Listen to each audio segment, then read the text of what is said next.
Tidewater Waves. What's up, man? What up? What up? Yeah, appreciate you coming out. Man, I'm grateful to be here, to say the least. Yeah, we appreciate you, man. Yeah, we'll get right into it. You know, who is Zeke, the owner of Sky Welkin? I am Zeke. I'm the co-owner of Sky Co-owner. Welkin, just to, be politically correct. I am a self-described brandtrepreneur, and I say that because my partner, we used to work at Cream together. Shout out to Derek. Derek is Sky Welkin. That was his moniker before we even started doing the brand together. I was like supporting him at art shows, and like we would come into work and just like bounce ideas off of each other. And one day he came over to the crib and was like, yo, if you're serious about creating a successful business, 'cause I went to school for international business, if you're as serious with your ideas and wanting to do a brand as I am about this art, let's come together and, make this happen. And we've been doing that for about like 3-4 years now, and I take a lot of pride in it. So when a lot of people might see me going as hard for the brand as I do, might get it confused and might think like, oh, it's just me, but it's not. I'm just fulfilling my role as, what he laid out for me, like, Right. to be the CFO, to, like, build a brand. Yeah. Okay. Yeah, that's interesting. I've never heard that brandtrepreneur. Yeah, it's just, Yeah, right, little right. wordplay. Word, for sure. Yeah. So, what inspired that business mindset? You say you went to school for it. Yeah, I think growing up, I wanted to do a lot of different stuff. I remember being way young, wanting to be an astronaut, being maybe a little bit younger than that, wanting to be like a spy or something like that. I just remember like my people's like just putting me into like just different stuff, turning me on to different stuff. I wanted to be a lawyer at one point, just because I felt like I was always arguing or just had like a point. Yeah. But if I had to put it on one thing, like my family is actually from Flint. So the whole business mindset came out of just not wanting to be in that type of situation or wanting to be able to create something that could better that situation, because I just feel like your quality of life, like everybody deserves a better quality of life than what is available in Flint. So me still having family there and stuff like that, I've always been driven to just not be in that type of predicament, and then watching like the sacrifices of my mom and my parents, my dad, pops. Just watching their sacrifices made me want to be able to provide in a way that, might not have been, just to be able to do more. And give people a platform to be able to do more, and give them opportunity to, Okay. Yeah, that's dope. I see you all do a lot, in the community. Yeah. You're not just like a clothing brand, but you all put on different events, Facts. support different causes. So you being a brandtrepreneur, like what kind of made y'all want to take that route instead of just the typical, clothing line, and, why'd you want to incorporate it? Because I'll give like credit to that, probably just seeing the different stuff that my mom was involved in growing up. My mom, she was the head of a community center for so long. Okay. So I've watched her taking care of other people's kids. I watched her, organize stuff for like, church, and I just seen her had her hands in organizing a lot of different stuff. So I felt like that was just like kind of like naturally a part of what you were supposed to do. Just when you have a position anywhere, is just like to do something bigger than yourself. So like with the fashion shows we've done, it was never just about us. I would bring other brands around. With like certain events that we do, like I'll have other people that, some people might even look at it as competition, but it's like, for the cause, I'm willing to say, let's get together and then just let the people that we invite out decide who they want to rock with. As long as we got Right. them all under one roof, you know what I'm saying, and they're enjoying themselves, that's like a mission accomplished for me. And then like most recently, I'll say like the breast cancer joint that we did, I just found out that not too long ago, my grandmother that still lives in Michigan, she had been diagnosed with breast cancer. So, I mean, I'd already wanted to do it. People was telling me like years before, like, y'all should make a breast cancer t-shirt, y'all should make a breast cancer t-shirt. But like having that conversation with her made me like really like not just have the t-shirt, but put an event together where survivors could come out and tell their story. And then it was a comedy show. So it was like, you know, that's a tough thing to get over. So why not us just get together and laugh about it? Right, You know what I'm saying? And we had some like very talented female comedians. We had dope female vendors, other lady entrepreneurs that's trying to get their business off the ground. So it was like, again, I could have did it for myself, but why not, like, you know what I'm saying, open the door, kick down the door for these women that deserve their respect. Word. Yeah, that's dope, man. Yeah, we salute you for that. Thank you. Yeah, it's a lot of people, you know, like with brands or, you know, talents out here, but for you to take it a step further, and, you know, it's a lot of people doing that as well, but, you know, we appreciate people like you doing that. Thank you. I mean, I appreciate the women, like the strength of those type of women.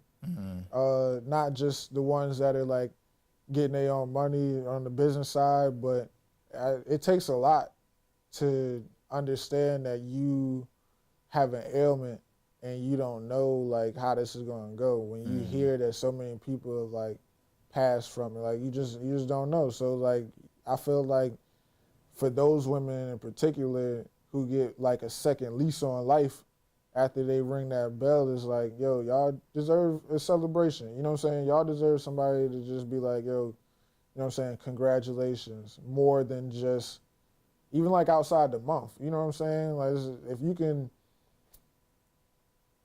support anybody, I feel like you can support somebody that didn't have a choice necessarily of like what they was about to go through and still beat it. Word. Yeah, you seem like you're very strategic. You think things out. You know, so that's dope. I want to point that out. So let's, you know, talk a little bit about the international business. Where'd you go to school? Old Dominion University. I can kind of say, well, I can't, yo. We've been losing games, but we've been winning some like crazy shit this year. Y'all beat VTech? We beat Virginia Tech, and they just setting couches on fire and shit. You was out there for that celebration? I wasn't out there, man. Right. I don't got time to be getting in trouble. Feel that. But yeah, I went to Old Dominion. Okay. What? When'd you graduate? 2016. Okay. Word. Yeah, I did 5 years. Okay. Dope. So yeah, what inspired the international business, not just like management or regular business, but why'd you want to do that? Okay, so elementary school, 5th grade, like everybody's about to go to their middle school, and you know I'm still young. I don't know what's really going on, but everybody's like parents, and some of my friends was getting into like this school, Meadowbrook. Yo, and that was like the thing to do. Like we was kind of like in the smart classes, and everybody was like, yo, if you get into Meadowbrook, you gotta kind of like be somebody, because you had to have like a certain grade point average. It was a charter school. Right down here on off of Little Creek and Hampton Boulevard. They tore it down now, and now it's like a Starbucks. It's just a big empty field. They done tore down my middle school. But Meadowbrook, they actually changed it to Rosemont, where Rosemont is now. Where Rosemont is now Meadowbrook. And Meadowbrook is a school of international studies. So there we had like just access to international stuff that you couldn't really get at different schools. Like, yeah, other middle schools might have had Spanish, French, and stuff like that, but we had Spanish, French, German, Japanese. You know, you could learn like a multitude of languages. They made it a point to expose us at a very young age to just like a lot of like just cultural shit, like from different places of the world. We had like cultural events at school where you might have like a Caribbean motherfucker playing the calypso shit, and then Dope. Over here you got like French food. Like I just remember that one event that one day, and That's dope. a lot of that just kind of like stuck with me. Not really being like cognitive of like the effect that it was having on me then at a young age, but you know what I'm saying, I knew Spanish. I think we all, like if you took Spanish at Meadowbrook, you only had to take like 1 year once you got to high school and you was done. Wow. As opposed to getting to high school and having Like to go 3 or through 4. all 4 years. You know what I'm saying? We was like that far ahead of this shit. So my concentration at that was my reason for, you know what I'm saying, just being exposed to the international shit. And then secondly, when I was in high school, I don't know necessarily how, I didn't ask no questions, but my mom, she always made a point that she wanted me to travel because of her sacrifices. You feel me? So she was like, you know, it's kind of like something I felt like I always owed to her. She, you know, did what she did for me to just like be able to live the life that she wanted me to live. So an example of that was in high school, like all the leadership kids at Norview was going on this trip to England and France. And when my mom found out about it, she just did whatever she had to do to send me on that trip. And these is, you know what I'm saying, it's putting me in the same circle with these kids that are just, it's like 3 black kids in the whole, no, it's 4 black kids in the whole trip. Program? Yeah.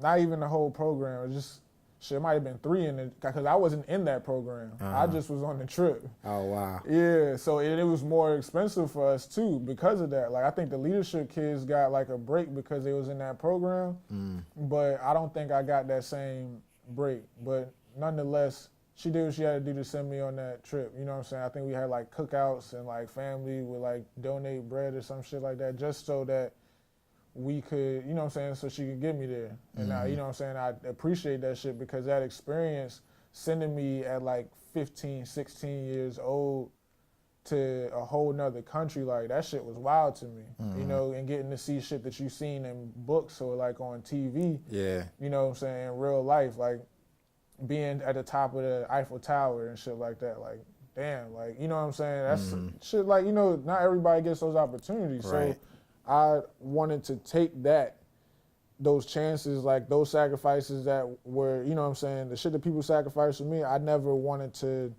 like let that shit go in vain. So I took those experiences, and then once I'm getting to college, I really didn't know what I wanted to do when I got to college. I said I was going to do business, but like, you know, business is Real business. broad. I didn't want to get like just your regular MBA. So I actually got my focus in international business with a focus in East Asia. So I took like Chinese when I was in college. Don't ask me nothing about no Chinese, but yeah, like I always just wanted to get out, and through that program, it was a requirement for me to study abroad. So like everything that led up to me being in that program, like the middle school shit, the high school shit, and then like, fuck it, I'll go live somewhere for like, you know, I ended up only doing a month. I wanted to do like a semester or something abroad, but grades and shit. Okay. I just had to do what I had to do to graduate, and I ended up spending a month in Ireland where that shit was dope. You know what I'm saying? I didn't want to go to Ireland. I wanted to go to England or actually China, which was my, you know, where I was supposed to be at. Right.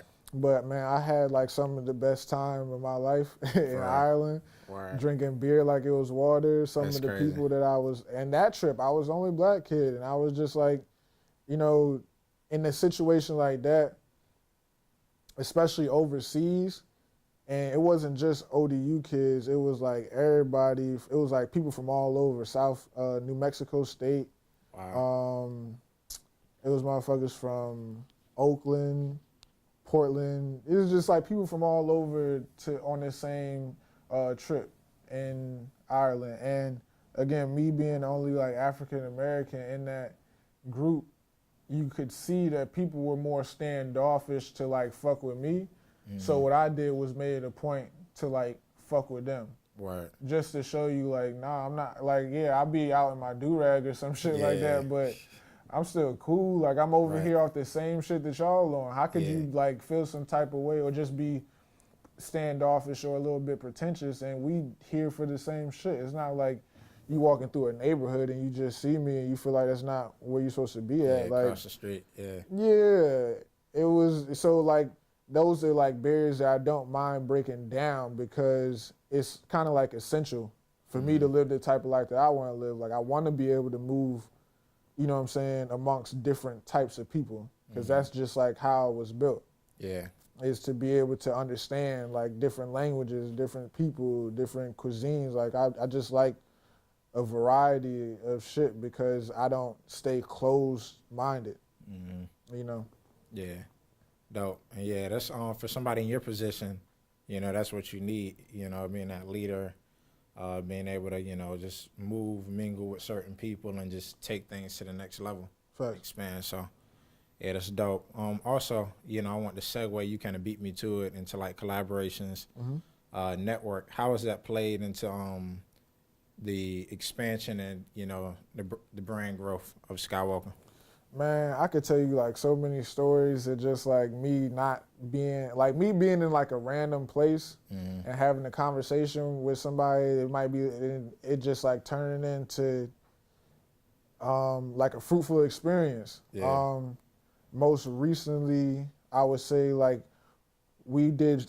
They had this event called WakandaCon in Chicago, and it was basically like playing off the movie and shit, but at the same time, what it was really about was trying to like get black people to understand like the possibility of us just building our own utopia. You know what I'm saying? Like people looking at the movie as an example of a black excellence. So like, yeah, they had like the marketplace where you see people coming through in their little costumes and shit like that, but the panels that they were having were actually like on some like strong topics, like educating black people about Bitcoin, black gay people, you know what I'm saying? Just, I don't know, like uplifting that part of the community. Yeah. Using your blackness to leverage your business. It was just like a whole bunch of different like topics that were meant to just like empower people, get them on the right track of thinking. And like more and more, like when I think back about it, I wish I would have been more in some of those conversations than I was working the table, but you know what I'm saying, I gotta do, that's what we was there for. Yeah. But case in point, so Saturday, the event was 3 days. Saturday, we ended up going to this party. This girl it was these two girls that came through and copped some shit. Morgan and fucking Pax. Pax is a dope singer, by the way, out of Chicago. And fucking Morgan is like a photographer. They just stumbled upon the table, we was talking, shooting the shit. And Morgan was actually doing photography for this Hebrew Brantley event that night. I didn't know who Hebrew Brantley was before this time, but you know, the dude is in his own right like a successful black artist. So we're not supposed to be in this party at all, but Shorty actually like came through. She like, how often does that happen where somebody's like, oh yeah, I'm gonna get you into the party and this and the third, you know what I'm saying, it's closed off and like you don't really expect this shit to go through, but like if anything, like I'm gonna give you a chance to be about your word, and then if not, we're just gonna keep it moving. So she actually got us in. We around like rubbing shoulders with people that it's like I said, we're not supposed to be in there. I think the nigga Buddy, the Pharrell's artist, was in there. Joe Fresh Goods, the dude that, you know what I'm saying, he does his thing. Right. He was DJing the event. Oh wow. I met Hebrew Brantley's merchandiser. I didn't get a chance to speak with him, but my partner did. Okay. I was just, like I said, in there, like, you know, getting familiar with that type of atmosphere. Fucking with the photographer, sure, just on some cool shit, because I was appreciative of the fact that she even got us in there. So I'm like, you know what I'm saying, let me get you a drink, just showing love because you showed me love type shit. So boom, that was an example of just like taking shit to the next level. But then that night, we ended up going out and getting more fucked up. We got way too fucked up. I mean, I was still like under, you know, that was cool because I knew we had to get up for the last day. And whole time I'm thinking that the shit starts at like 12. I thought I thought Sunday was like from 12 to 5, but it was actually like from 10 to 2. Damn. Type shit. So when I figured that, I was like, yo, we got to get back. You know what I'm saying? Niggas got to get up in the morning.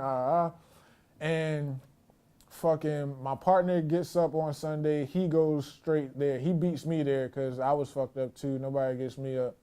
My homeboy, my brother Brian, he was fucked up. He was way too fucked up that night. And my other mans, he was there and he just like didn't get up for a little while. He was like, I'm gonna just fuck it. I'm gonna meet y'all there. So boom, my partner's there. He's working the table. I get there. I'm fucked up. I'm like, how I was this morning? Like, bro, I need something to eat. Boom. I run up to the hotel. It's at the Hilton. Lollapalooza's going on the same weekend. Oh, wow. So you got a lot of people like in and out from Lollapalooza. I go to get my food. It's a long ass line. And once I actually get my ticket and shit, I sit down. And it's like this older gentleman, you know what I'm saying, like 2 seats away. I give him his space. I'm getting my space. I'm just waiting for my food.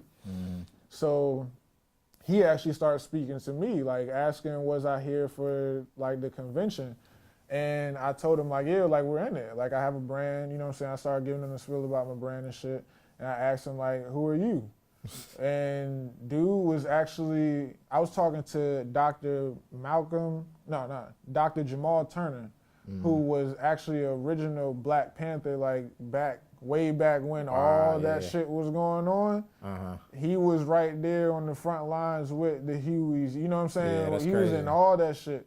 So we just start like busting it up. He's telling me about like going to South Africa for Mandela and shit. Not actually meeting him, but doing work, you know what I'm saying, to help like in that whole apartheid struggle and shit like that. Like it was such a, I just say like a fruitful experience because here I am, not only just having a conversation, but I felt like I earned that person's respect. You know what I'm saying? Because he started the conversation with me, but we actually finished. We had a healthy conversation. Yeah. I felt like he was just as engaged with me as I was with him. We were sharing our different views on like just like shit. Like, you know what I'm saying? Anything you could think of that we could talk about in that like 15, 20 minute time. And how I know that he was fucking with me is because he actually came and checked out our table. I was, you know what I'm saying? I was like, it's crazy, it's funny. He had like a little memoir book that he had a little book with him when I first seen him. And I asked him about his book. And he told me like this actually his diary. He's been like recording his life ever since like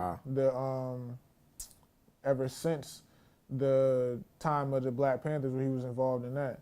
So I actually made it out to go see his panel discussion that day.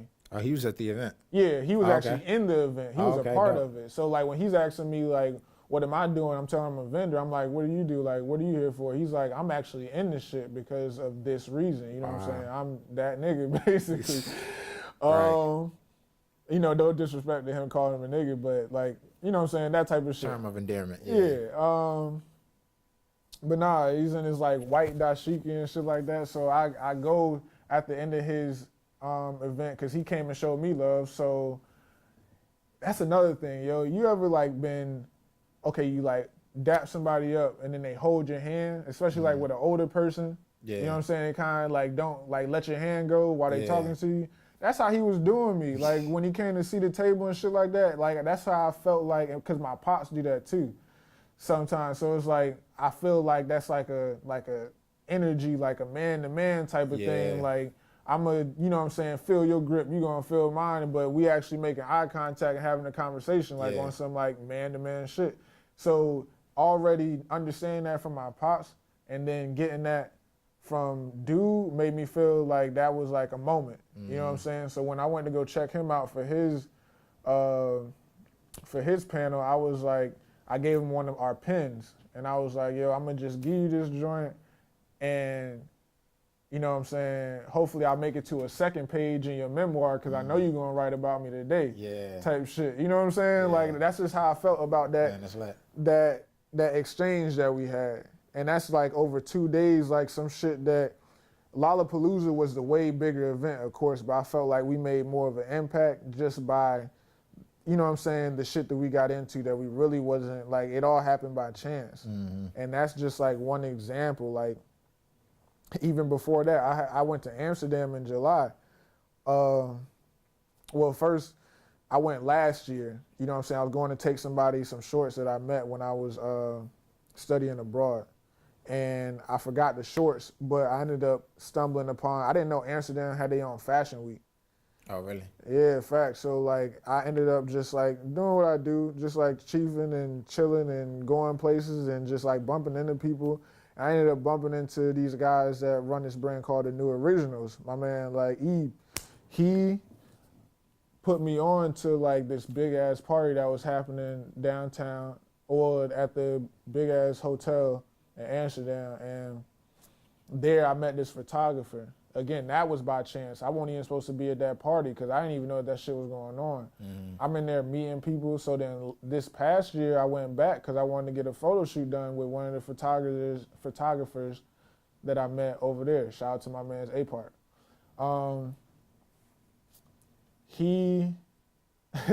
Before I even get there, yo, I forgot my fucking luggage. So I forgot everything. I forgot my luggage. I flew out of DC and I didn't have nothing but like a book bag full of our shirts and like a couple dollars in my pocket to basically rebuild when I got over there because it was all an accident. Like, I didn't sleep the night before the flight. I forgot to put my backpack in my people's car. And when we drove up, it wasn't until we like 10 minutes outside of Dulles. Not even 10 minutes. We pulling up in the parking lot and we looking for one of the carts to put my suitcase in, but we can't find my motherfucking suitcase. It's because I never took it out of my trunk. Damn.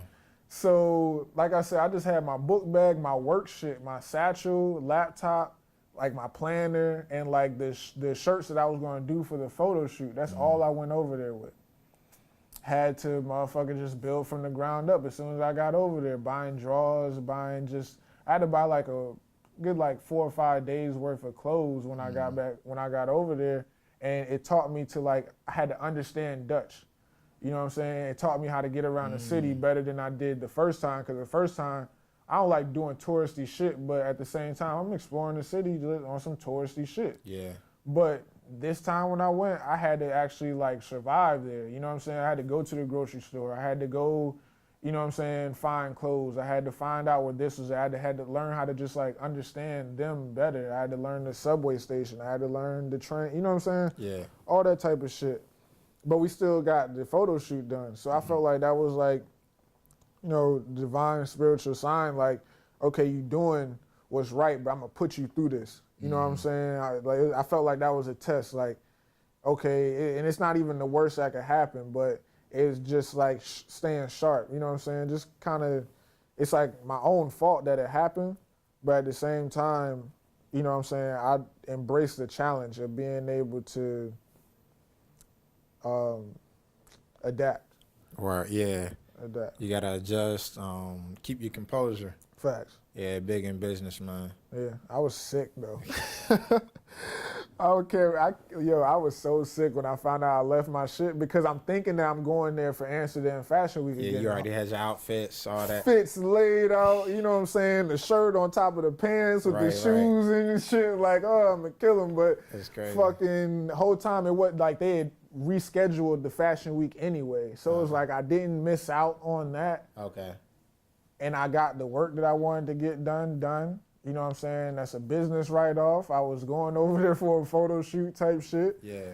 And yeah, like that's the type of shit like when, like our slogan is build as you grow. You feel me? But I'm not the type of person that's just gonna come up and say it to you. I feel like I could tell you a story that more so embodies that. Or kind of like just empower you in a different way that you could be like, okay, damn, this is what that means, without just kind of like putting it in your head, like build as you grow, like, you know, it's really like a way of life that I try to just infect people with. Yeah. You know? Word, okay. Smooth. So yeah, you got anybody out here you're trying to collab with? It can be anything, you know, any type of business, music-wise, clothing, events. I mean, I can't be specific. Like, anybody and everybody that's willing to like do something, I feel like people understand that I'm about it. Mm-hmm. You know, like in a way to where it's just like a phone call or a message away. And like where we at, I get like the cold shoulder sometimes more than I give people. You know what I'm saying? I really reach out to people like, yo, you already see what we doing. You know that like I'm about this shit. Like, you know what I'm saying?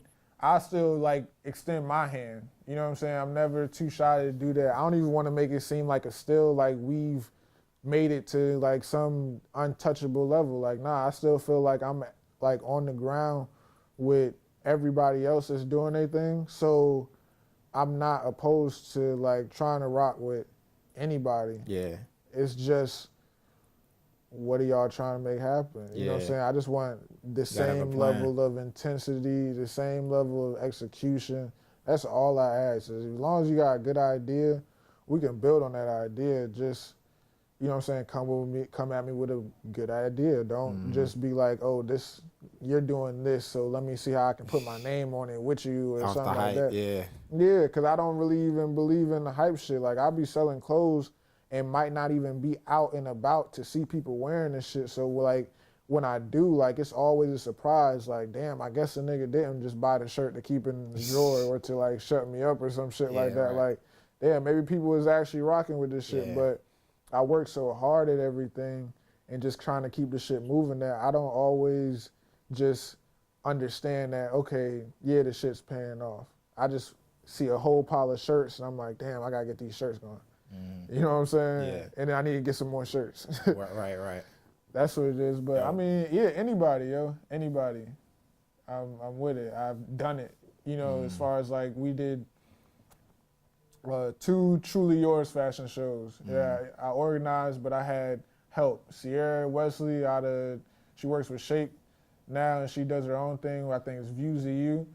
We did this last fashion show. The year before, I had mainly I had an assistant named Janae. She really helped me, did most of the help.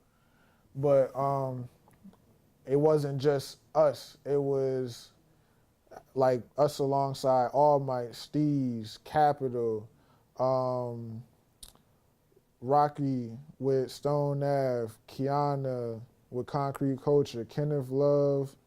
We did Made in Norfolk, Stacked. And if I'm forgetting everybody, I really apologize. But like, you know what I'm saying? That was like, we brought other people in to, and it's not like, that's not no school shit. Like I had to find investors to help me pay for the Granby Theater and, you know what I'm saying, get that shit done and build those relationships to where the people there understand that, you know what I'm saying, I did it one time, came back, did it again. Hopefully they looking for me to do this shit a third time because I was on point with everything. I did everything that I said I was going to do. I did right by them. You know what I'm saying? I tried to do right by the brands that was involved. You know, it was just like, let's do this platform, let's do this stage. We all gonna be on the same page, on the same stage, and we're gonna let the people decide like what they fuck with and what they don't. Yeah. But at the end of the day, they're gonna be like, damn, that was a nice show. You know what I'm saying? Just collectively, like it's just about stirring the pot. You know what I'm saying? I really want to make like a Norfolk Fashion Weekend, like the thing, Norfolk Fashion Week, like make that a thing. You know what I'm saying?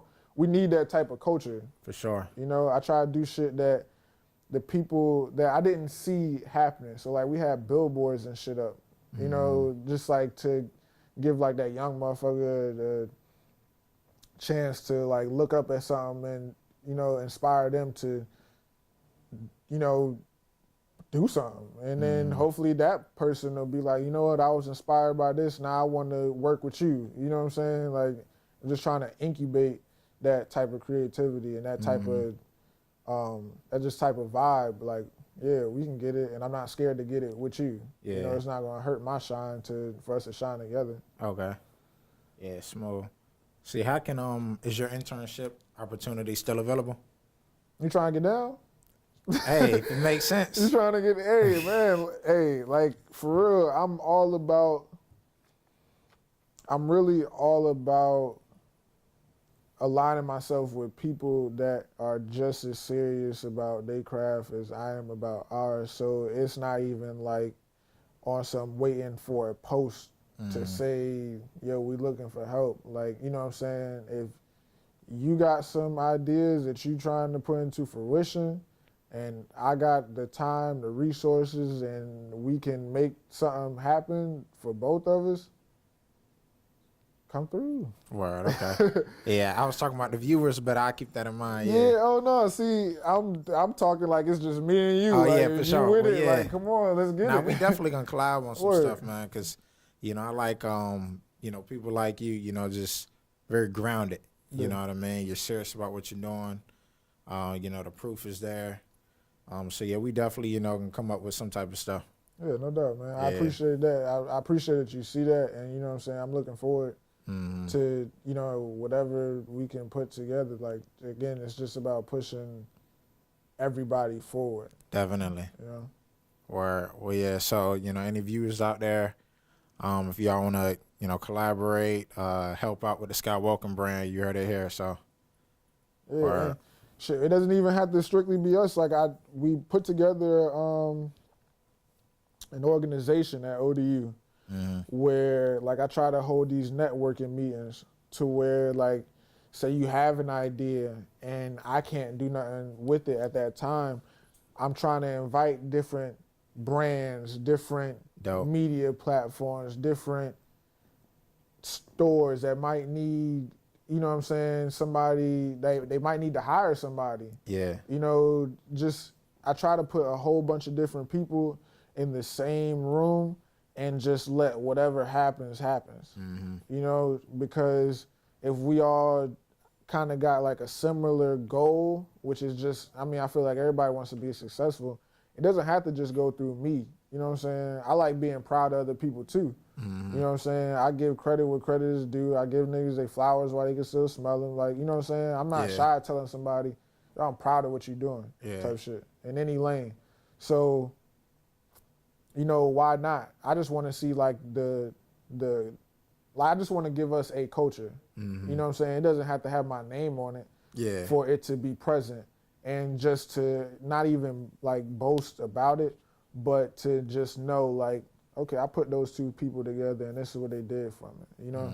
And I can be proud of that. I don't have to say it. I don't have to be on like Twitter, Instagram. Who want for me? If y'all ain't nothing without David Ruffin type shit. Like, nah, I'm never going to be that. It's just, I want to see it happen though. Yeah, you know? facilitating. Exactly. That's it. I'll be like Draymond Green and get a triple-double with no points type shit. Word.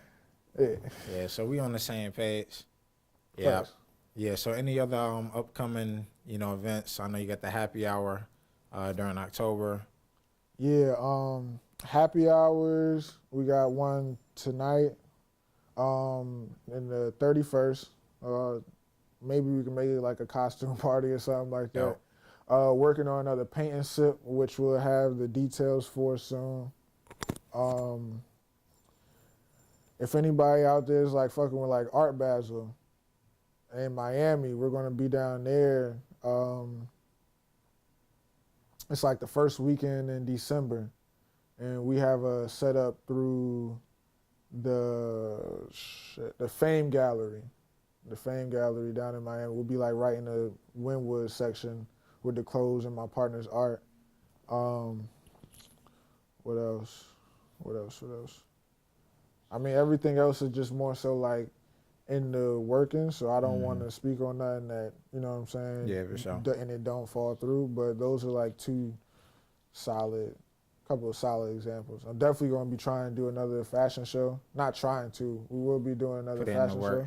Yeah. Next year, like a Truly Yours 3. So if there's anybody out there that, you know, has their brand and they feel like they want to step up to the plate, it's there. The opportunity is there. Okay. Well, yeah, man, we appreciate you coming out. I appreciate you, bro. I definitely appreciate you, Drew. Yeah, feel like we had some great convo. Talked about the business, all that. But we're going to have you back on, you know. Oh, yeah, for sure. Like, hopefully I can get my partner over here. We can do this shit together because I really want people to understand. Like, as an artist, I need people to understand where the art is coming from, you know. I was inspired by it, just seeing it. Like that's where the whole build as you grow thing comes from. Is like his cloud characters and the whole the concept of the billows and the weebies, like one growing from another, the evolution. I really want people to understand that more and more as we continue to like grow, because it's like vital to understanding just like who we are. You know, it's wearable art. It's not just graphic design, t-shirt. You know what I'm saying? It's not just like computer generated shit. Everything is hand drawn before it even gets scanned in, and like it's just real art. You feel me? We try to just push the envelope with that. So for sure. Yeah. Yeah. So when he comes up, we can dive more into the brand. Facts. Yeah, talk a lot about that. But yeah, Facts. man, we appreciate you again. All right, no doubt, bro. Hey, let the people know how you don't want this work in Mario Kart neither. Oh, yeah, all right, we're going to find out tonight. I'm going to drop this interview today, too. All right, drop the interview, and then we can do another one tomorrow, or we can do one live at the joint talking about how, damn, yo, dude. All right, let's get it. What he was talking about in Mario Kart. Hey, remember this convo. All right. All right, I'll see you there. All right, bro. Appreciate you. No doubt. We out.